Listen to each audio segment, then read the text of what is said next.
Alright, so let's break down the Ubisoft Forward event into 8 minutes. So this was about an hour and a half long event. I'm just going to quickly go through the highlights. I'm not going to skip anything. This is every game, every announcement that they had in the hour and a half. We're going to break it down to just under 8 minutes for you. So here we go. The first thing they touched on, and we'll stay here for just a minute, was Watch Dogs Legion. Now, I played the first Watch Dogs, and I liked it for a while, but the game became really repetitive. Watch Dogs 2 I haven't played yet, but when they give out the free version that they're going to make up for not being able to log in yesterday and get it, I will probably play through that a bit and get a feel for it before we get into Watch Dogs Legions, which is going to be surprisingly releasing this year. Now, you're going to be able to do things like recruit members for your squad. You're going to be able to kind of build up a squad of allies and kind of like building your own community of people, your own rebels, if you will. So, and you got a main antagonist here. He is part of Albion. He is the private security that has worked with the government to pretty much make everybody in society do exactly what they want them to do. And you're going to be fighting against that. So one thing I really like that I saw, so I wanted to keep this in here, is this John Wick style combat that they have in here. There's literally no other way to describe it other than John Wick, and I'm absolutely thrilled to see this kind of combat in the game. This is way different from anything I played in the first Watch Dogs, and I'm definitely a huge fan of the John Wick movies, so I was happy to see this kind of combat style in here, and I'm definitely looking forward to checking it out. So that's pretty much it for their Watch Dogs Legion. They didn't give you a lot to go on. It was long, but there wasn't a lot of detail in there for you. It's going to be a great game from what it looks, though, and we are getting it October 29th, right before Cyberpunk 2077. So next, quickly, they rolled right in to their mobile games. There are 3. Brawlhalla, which is pretty much summed up as Ubisoft's Smash Brothers. It's got their characters. It's pretty much goes like that, and I believe it is free to play, and this is coming to iOS and Android on August 6th. So you'll be able to play that on mobile if that's your thing. Next, they showed Might and Magic EOC. This wasn't any grand announcement. This was mostly just a thank you to the players, talking about how many games and battles have been fought, and telling you that for exclusive rewards you can play now. So go check that out if that's something that you're into. The last mobile game they talked about was pretty much just a cinematic trailer. I'm skipping that and just showing you the end. It's called Elite Squad.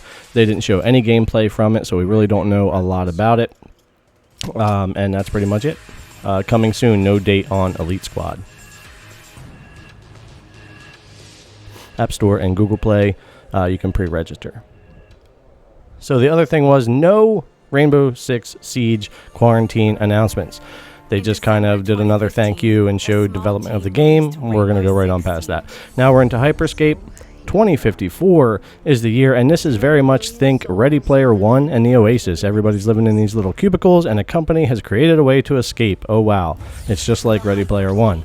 It's called Hyperscape though instead of the Oasis, and it's a 99-player battle royale called Crown Rush. And since it does have a name, I'm wondering if they're going to have different modes as well, like some of the other battle royale games. That could make it pretty cool. I actually like this game. It is now in open beta, so you can go check it out for free. And it seems like it has some potential, but I haven't gotten to spend a lot of time with it. I'm mostly testing it on a bunch of different systems here, and I got a lot of videos coming out on it, and then I'll spend some time getting in on the action. Next, Phil Spencer announced ray tracing for Watch Dogs Legions, and then he announced smart delivery for all the consoles, getting the best version for Assassin's Creed Valhalla. Then right after that, we rolled right in to some Assassin's Creed Valhalla. They basically start off in their little village here. So the idea is going to be just like in Odyssey. You can play as a male or a female. That'll be your choice at the beginning of the game. You decide when you start the game. And one of the aspects is you're going to be able to build your community here, your little village, and kind of upgrade that. And it's going to help you throughout the game. You're going to have a main hub in the center of your village as your map, things you've done, things you're going to do, and things like that. Different adventures you're gonna go out on. So quickly, we've got enemies. So apparently in this Assassin's Creed, they've got more types of enemies than they've had in any other Assassin's Creed game. The combat actually looks really good in this game. It's really rough, really visceral. Really has, they went for that Viking feel. It looks completely different from the combat I would have played in Assassin's Creed Odyssey, and I'm definitely looking forward to checking it out. I watched the post-event gameplay, and it actually looked really good. Look at even the enemies throw bodies at you. They've got large shields. They've got all kind of obstacles to overcome. Next, we have combat. You can see him taking the guy through the door there. We've got the harpoon to grab guys, knock his head off. You've got the throwing axes, dual wield, extra shield, stun attacks. You can do like a dual shield attack. There's a lot of different aspects to the combat for sure going on in here. This was pretty nasty. And then you've got the stealth aspect. This comes from some past Assassin's Creed games. I think Black Flag Online, the multiplayer, was where you could walk around and blend in, sit on benches and things like that. It might have been another one as well. But I was kind of glad to see that in here. They didn't use it as so much in like Origins or Odyssey, but it looks like it's back in a pretty big way as far as an option on how you might want to play the game here in stealth, and it looks pretty good. All right, next we have exploration, which is a huge part of these Assassin's Creed games, especially with Origins and Odyssey. And look at this landscape. I love the color scheme. I love the way everything looks in this game. I cannot wait to get my hands on this. But this is your exploration. You're going to have a lot of different areas as well. It looks like we have snow and all kinds of other areas to explore. It looks good. So then you have assault. So assault, you're going to be able to assault larger areas like this, but you're also going to be able to have assaults on smaller villages.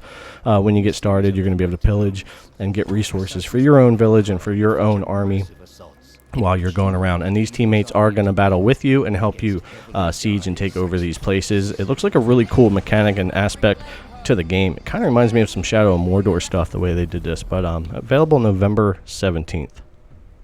So last but not least, right at the end of the event, they did a cinematic only, no gameplay for Far Cry 6. I suggest you go watch this full trailer on YouTube and check this out. This was a tense, really cool cinematic they did for Far Cry 6, and it really got my attention. We didn't see any gameplay, so we don't know much about it, but Far Cry has a reputation of being good games, so I have some high expectations and hopes for Far Cry 6.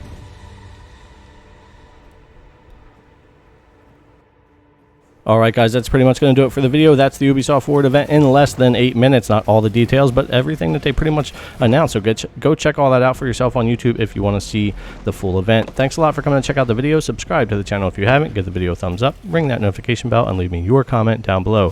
Thanks again, and I'll catch you in the next video.